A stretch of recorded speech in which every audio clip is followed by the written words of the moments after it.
오늘은 너희들과 널 사이가 없어. 나무를 팔아서 우리 누나 댕길 사와야 하거든. 옳지. 네, 고소한 풀씨를 주지. 빨리 가야지. 아니, 아야이. 어? 누굴까? 그거 참 이상한데?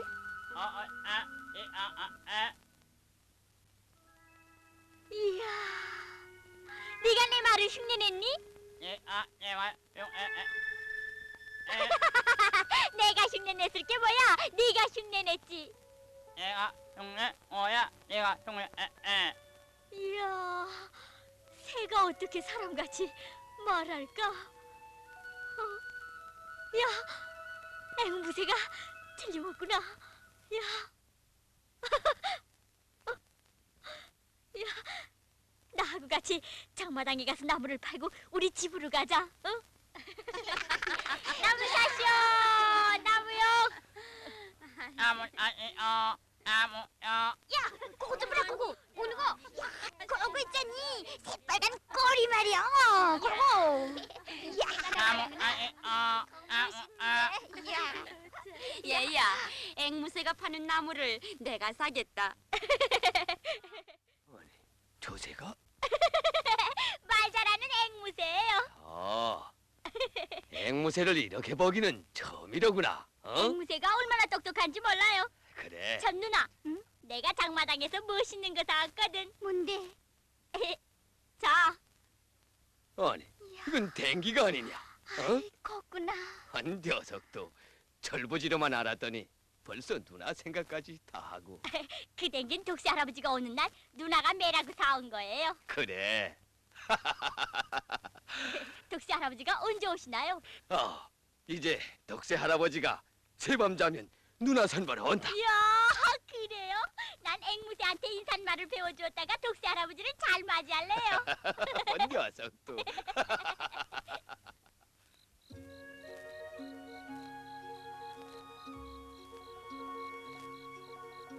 독시 할아버지 안녕하십니까? 독세 할아버지 안녕. 먼 길에 수고하셨습니다. 어디에 누구 아유미 이야, 잘해, 잘해, 아주 잘해. 우리 앵무새가 똑똑하거든. 자, 다시 한번. 먼 길에 수고하셨습니다. 어디에 누구 아유미 옳지, 어서 오십시오. 어디 어쩌 아니, 옳지는 빼고. 아니 어딘 빼고 야, 넌 내 말의 뜻도 모르고 흉내만 내다가는 안 돼. 그러단 큰일 쳐. 오늘은 그만하자.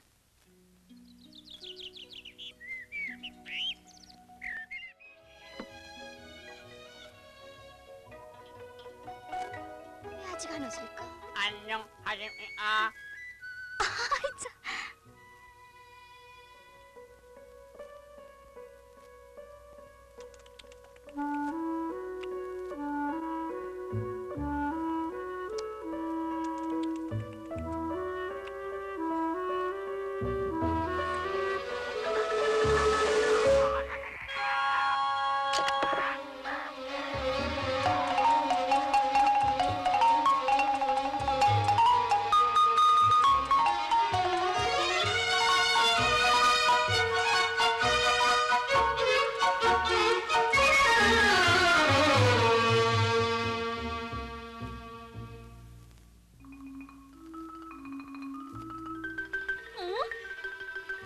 너 이놈! 이마가 부서진 걸 보니 국을 더덕지를 먹었구나.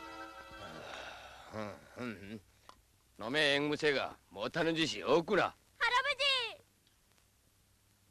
앵무새 이마가 부서졌어요. 그 앵무새를 날려보내라. 예? 그놈의 앵무새가 앞으로 무슨 일을 저지를지 모르겠다. 할아버지는 그저 나쁘네. 할아버지 어저 나쁘게 보라요. 세상에 앵무새처럼 똑똑한 새가 어디 있어요? 봉남이 할아버지! 봉남이 할아버지! 저기 당나귀 탄 할아버지가 와요. 예, 봉남아. 너가 앵무새에게만 정신을 팔지 말고 노인이 들어서면 인사도 깍두시 하고 잘 맞아들여야 한다. 응? 예, 다 준비됐어요. 이랴. 이제 독시 할아버지가 들어서면 꼭 배워준 대로 잘해야 돼. 아이고, 이거 먼 길에 수고하셨소이다. 예, 편안하셨소이까? 예. 독시 할아버지 안녕하십니까? 예, 독시 할아버지 안녕하세요. 예. 응? 먼 길에 수고하셨습니까? 예, 예, 어쩌니까? 예, 예. 아니, 새가 다 인사를 하다니. 과연 듣던 바대로 뇌절이 아주 밝은 집안이로군. 그 정말 희한한 새를 가지고 있어이다. 예. 자, 어서 방으로 들어가십시다. 예, 예. 어서요. 아, 땀이나 식히고 천천히 들어가지요. 아, 덥다. 이렇게 레저리 밝은 집과 사돈을 맺게 되는 것이 더없이 기쁘다. 이놈, 어? 이마가 벗어진 걸 보니 kok을 더럽게 뽑아. 저 새가 벗어진 내 이말 보고 하는 소리가 아니요? 아니, 예, 복남아. 야, 참, 그런 말 하면 안 돼. 어참, 앵무새 냉무새로군. 어디서 주워들은 소리를 가지고 여기 와서 외우다니. 정말 그놈이 못하는 소리가 없군. 그놈이 못하는 줄 없고. 몇 끼놈? 어? 저놈 봐라, 고얀 놈. 이 꼬였나? 그만 다치지 못해. 어? 그만 다시지 못해? 이 바보야! 이 바보야. 아이고, 뭐 바보? 이놈, 쏙 물러가! 이놈 좀 불러가. 아이고, 뭐냐? 그러지 않아도 물러가마. 이놈. 이런 짓과 사돈을 맺다니. 아이고, 이렇게 망신해보기는 처음이로구나.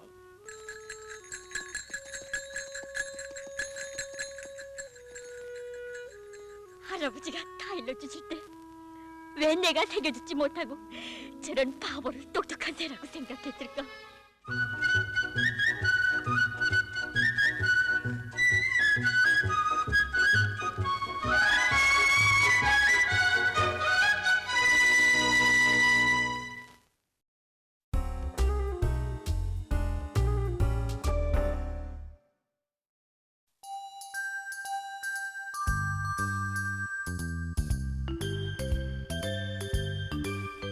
인류 역사는 발명의 역사라고도 할 수 있습니다.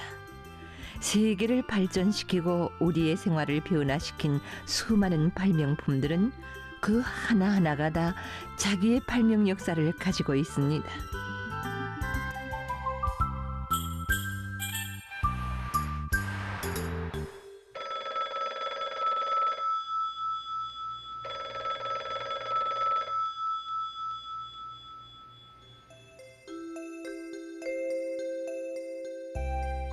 전화가 나오기 전까지 사람들은 서로 만나 말로 전달하거나 여러 가지 신호 또는 우편을 통하여 통신 내용을 전달하곤 했답니다.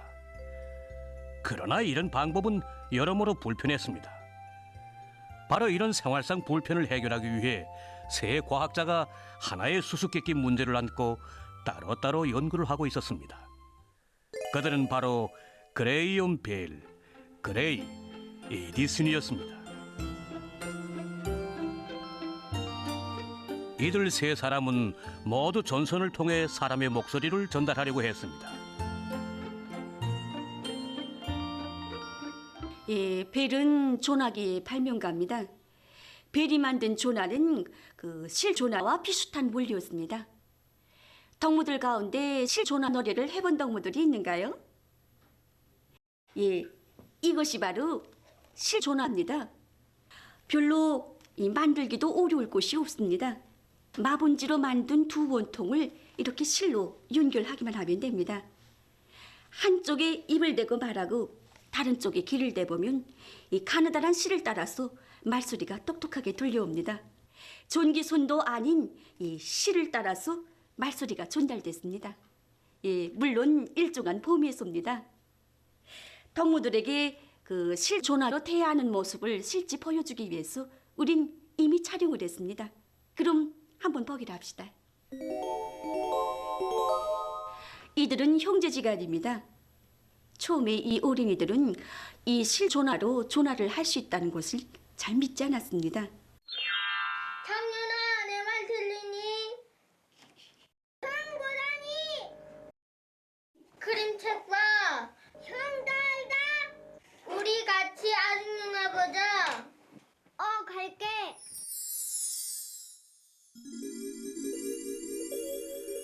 벨은 바로 아이들의 이런 평범한 놀이에서 발명의 실마리를 쥐었습니다. 저 통을 전기통신장치로 바꾸고 선은 전기선으로 바꾸고 전류로 말소리를 전달할 수는 없을까? 공기 중에서 진동에 의해 소리가 어떻게 발생하는가에 대해 관심을 가지게 했습니다. 그 과정에 말소리에 의해 생기는 진동과 비슷하게 전류도 변화될 수 있다는 것을 밝혀냈습니다. 이것이 바로 그가 창안한 전화기의 기초 원리로 되었습니다. 여러 차례의 실험은 계속 실패로 끝났습니다. 그러던 어느 날 벨은 우연히 전화의 실험에 성공하게 되었습니다. 그날도 벨은 조수인 와트슨과 유선 전화의 실험을 하고 있었습니다. 벨은 실험실에서 문을 꽁꽁 닫아 걸고 성화기 옆에 있었고, 와트슨은 몇 개의 방을 지나 수화기의 귀를 꼭 대고 기다리고 있었습니다. 갑자기 수신기에서 붕 하는 소리가 들려왔습니다. 수신기에서 웬 소리일까? 그 소리에 놀란 벨은 급히 와트슨의 방으로 뛰어내려갔습니다. 자네 이제 방금 뭘 했나? 제가 그만 성신장치의 진동판을 잘못 다쳤댔습니다. 와트슨, 다시 한번 해보게. 와트슨이 진동판을 다치는 소리가 또 수신기에서 울려나왔습니다. 이번엔 말을 해보게. 내 말이 들립니까? 와트슨이 성신장치에 대고 말하자 벨이 있는 웃방의 수신장치에서 똑같은 소리가 들렸습니다. 여보게, 성공일세. 잘 들리네. 이것이 동기가 되어 전화기가 발명되었습니다. 1876년 3월 10일 그레이엄 벨이 전기선으로 말을 주고받는 전화기를 발명했습니다. 그러나 벨이 만든 전화기는 성화기와 수화기가 한 곳에 같이 붙어 있어 통화하기가 불편했습니다. 말하고는 인차 귀에 대야 상대방의 말을 듣지. 아직은 두 개의 전화기만 연결하여 1대1로밖에 사용할 수 없어. 그나마 2km 안에서나 겨우 통화해. 이 문제를 풀기 위해 에디슨은 귀에 대는 수화기와 따로 입에 대고 말만 하는 성화기를 생각해내고 몇천 번이나 실험을 거듭했습니다. 그리하여 1876년 성화기와 수화기가 따로 되어 있는 전화기를 만들어냈습니다. 에디슨이 만든 이 전화기는 세계적으로 널리 알려졌으며 지금도 여전히 사용되고 있습니다. 1878년 마자르의 보스카슨이 수동전화 교환기를 발명했습니다. 최초의 교환은 수동적으로 진행되었습니다. 교환국에서 교환수가 가입자의 요구에 따라 가입자의 번호와 호출하려는 번호를 찾은 다음 두 전화기를 연결해 주었습니다. 많은 전화기를 연결할 수 있어요. 교환입니다. 잠깐 기다리세요. 찾는 번호가 나왔습니다. 1879년 에디슨은 통화하기 쉬워진 벽전화기를 또다시 발명했습니다. 여보세요. 수화기를 들어 귀에 댄 다음 손잡이를 돌리면 종소리가 울려. 그럼 교환수가 나와서 찾으려는 전화와 연결해주지. 1889년에 두 전화기를 자동적으로 이어주는 걸음식 자동전화 교환기가 발명되었습니다. 멀리 떨어진 두 전화기 사이에서 교환수에게 말로 전달하던 정전의 수동적인 방법 대신에 가입자가 호출 신호를 보내면 자동적으로 호출하려는 번호와 연결되게 되었습니다. 이젠 교환수를 통하지 않아도 돼. 전화 교환이 자동적으로 진행되거든.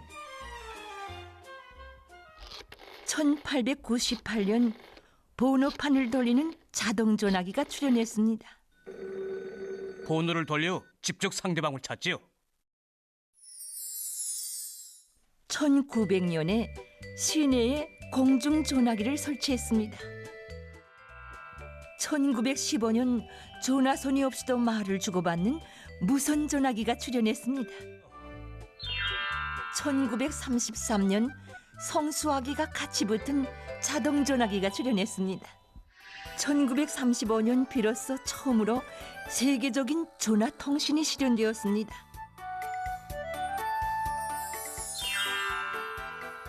1970년 얼굴을 보면서 대화하는 영상 전화기가 나왔습니다. 1972년 전화망을 이용한 전화모사 통신이 보급되었습니다. 몇 천회의 전화를 통해 문서나 사진을 보낼 수 있었습니다. 1973년 마틴 쿠퍼가 첫 휴대용 전화기를 개발했습니다. 길이가 한 뼘이 넘으며 무게도 1kg 이상 되어 벽돌 전화기로 불리웠습니다. 10시간 충전해야 겨우 35분 전화해. 진해 크고 무거워 가지고 다니기 불편했어. 1977년 영국에서 480회선의 첫 빗섬유 통신망을 개설했습니다.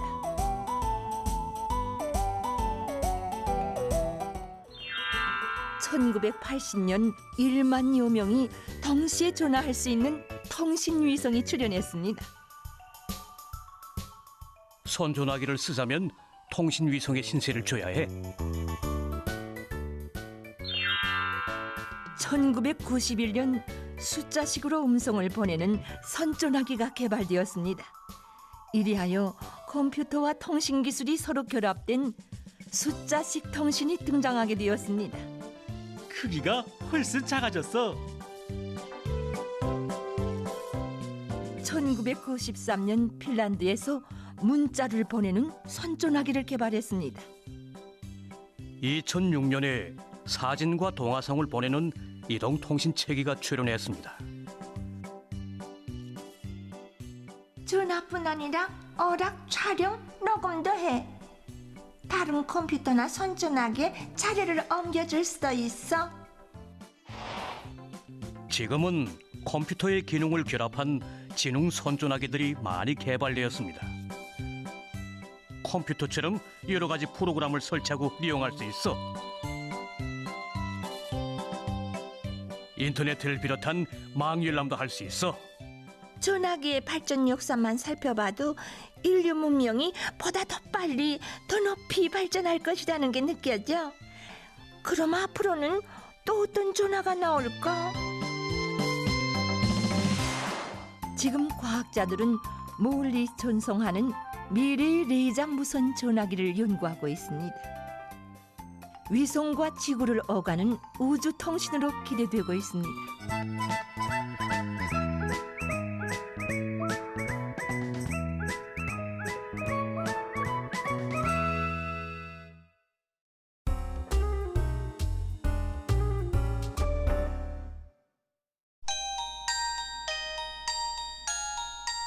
어린 동무들, 재미나는 문제풀이 시간입니다. 이 책들엔 흥미있는 문제들이 많답니다.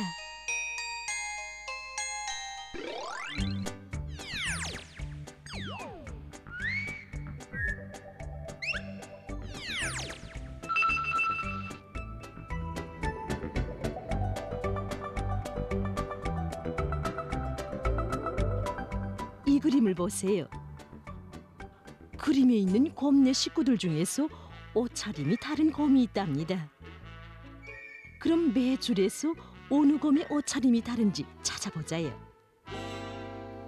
제가 해보겠습니다. 첫 번째 줄을 보면 담보자를 썼는데 입었는데 마지막 것만 모자를 안 썼습니다. 가만.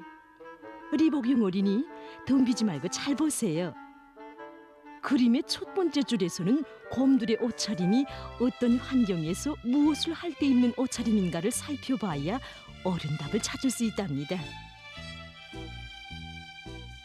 첫 번째 곰은 모자를 쓰고 목도리를 들고 외투를 입었습니다. 두 번째 곰은 모자를 쓰고 배랑과 물병을 메고 등산복을 입었습니다. 세 번째 새끼 곰은 빨간 모자를 쓰고 목수건을 들고 속옷을 입었습니다. 네 번째 곰은 툴레투를 입고 목수건을 들었습니다. 첫 번째, 세 번째, 네 번째는 겨울 옷차림을 했는데 두 번째 곰은 봄가을 옷을 입었습니다. 리복용 어린이가 첫 번째 줄의 문제의 답을 옳게 찾았습니다. 겨울철 옷차림을 한 곰들 중에 봄, 가을 등산복 차림을 한 곰이 있었습니다. 그러니 첫 번째 줄은 계절에서 차이나는 옷차림을 찾는 문제였습니다. 그럼 이번엔 두 번째 줄을 보자요. 첫 번째 새끼 곰은 숫자 달린 롱이를 입고 짧은 바지를 입고 달리기 경기를 합니다. 두 번째 곰은 위아래가 짧은 옷을 입고 달리기 경기를 합니다. 세 번째 새끼 곰은 수영복을 입고 공을 쥐고 웃음을 짓습니다. 네 번째 곰은 두 번째 곰처럼 위아래가 짧은 옷을 입고 모자를 썼습니다. 근데 세 번째 곰은 수영복을 입고 공을 집었습니다. 예, 옳게 찾았습니다. 두 번째 줄에서 다른 옷차림을 한 곰은 세 번째에 있는 새끼 곰입니다. 이 두 번째 줄은 같은 계절에서 무엇을 하려는 옷차림인가를 생각하면서 답을 찾아야 하는 문제랍니다. 자, 그럼 다음 세 번째 줄의 문제를 풀어보자요. 첫 번째 새끼 곰은 모자를 쓰고 배랑을 메고 물통을 메고 그리고 또 등산복을 입었습니다. 두 번째 곰은 수영복을 입고 물안경을 짚고 있습니다.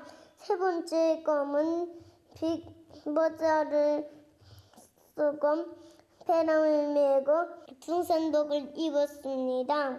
네 번째 곰은 배랑을 메고 사진기를 메고 등산복을 입었습니다. 두 번째 곰은 툴했습니다. 수영복을 입었습니다. 리복용 어린이가 문제를 잘 풀었습니다. 첫 번째 줄의 그림은 계절 옷 차림에 대해서 생각해야 하고 두 번째 줄의 그림은 같은 계절에서 무엇을 할 때 입는 옷차림인가에 대해서 생각해야 하는 문제였다면 이 세 번째 줄의 그림은 서로 다른 계절이지만 같은 옷차림이 무엇인가 하는 것을 생각해보면서 답을 찾아야 하는 문제였습니다. 그림에서 여름 옷을 입은 곰들이 많으니 계절 옷 차림으로 잘못 생각할 수도 있는데 그렇게 되면 옳은 답이 아니랍니다. 다른 옷 차림을 한 곰은 두 번째 수영복을 입은 곰이랍니다. 리복용 어린이가 잘 찾았습니다. 마지막 네 번째 줄의 문제를 풀어보자요.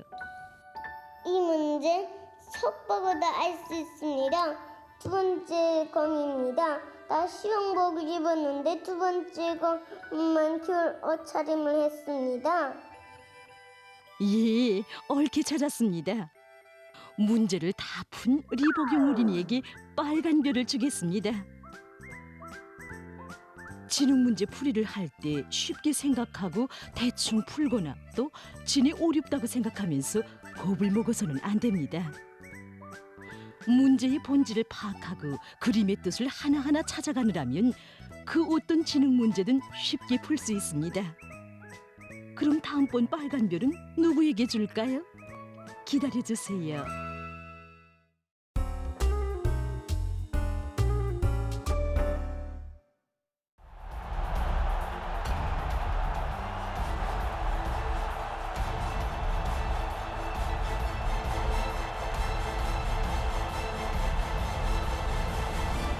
최근 국제체육 소식입니다. 이 시간에는 먼저 스리비아의 베오그라드에서 진행된 제17차 세계 레슬링 선수권 대회 결승 경기 중에서 일부 경기 소식을 보내드리겠습니다. 그럼 먼저 남자 고전형 55kg급 아제르바이잔의 엘다니즈 아지즐리 선수와 그루지아의 누구자리 즈르즈미야 선수 사이에 진행된 결승 경기 소식입니다. 경기에서는 세계 선수권 보유자인 아제르바이잔의 아지즐리 선수가 8대 0이라는 압도적인 점수 차이로 그루지아 선수를 이기고 금메달을 쟁취했습니다. 남자 고전형 72kg급 결승 경기는 스리비아의 알리 페이졸라후 아르살란 선수와 아제르바이잔의 울비 가니사데 선수 사이에 진행됐습니다.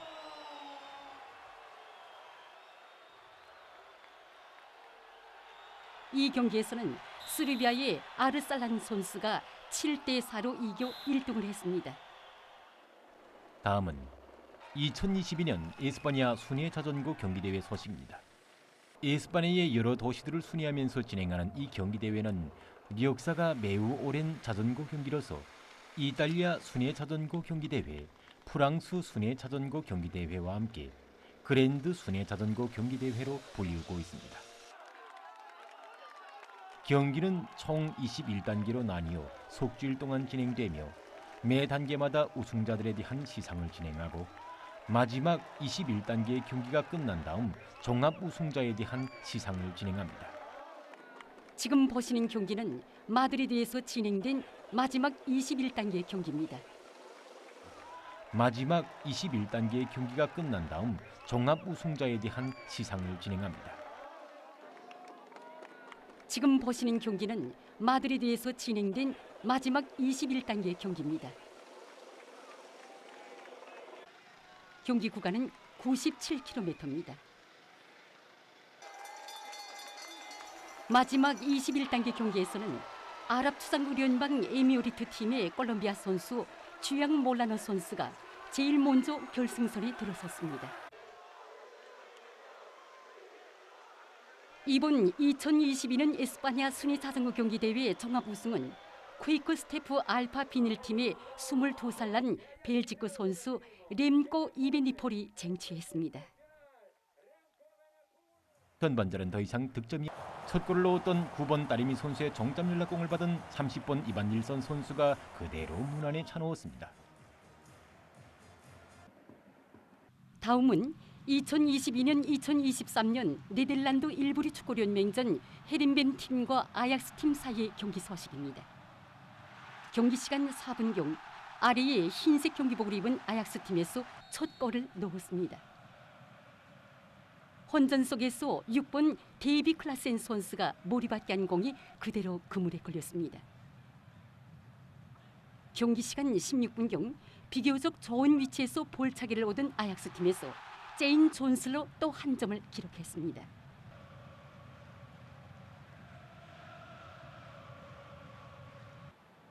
후반전이 시작된 지 3분도 못 돼서 아약스 팀에서는 구속차기 기회를 이용해서 또다시 득점하는 데 성공했습니다. 20번 모함메드 꾸두스 선수가 문 앞에서 왼발차기로 결석한 공이었습니다. 20번 꾸두스 선수는 그로부터 10분 후 19번 선수와의 협공으로 또 한 골을 넣었습니다.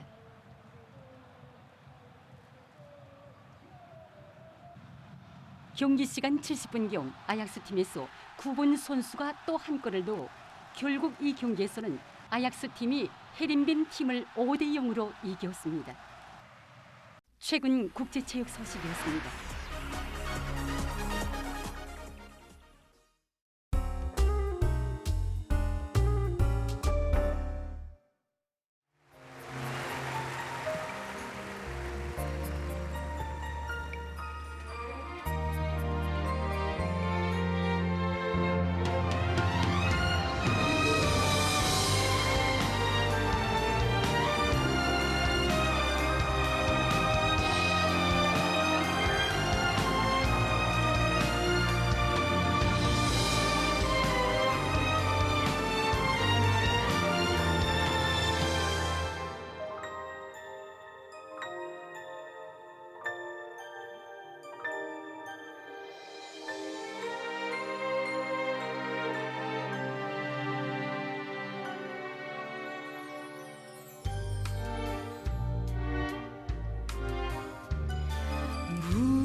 바꾸다와 갈다.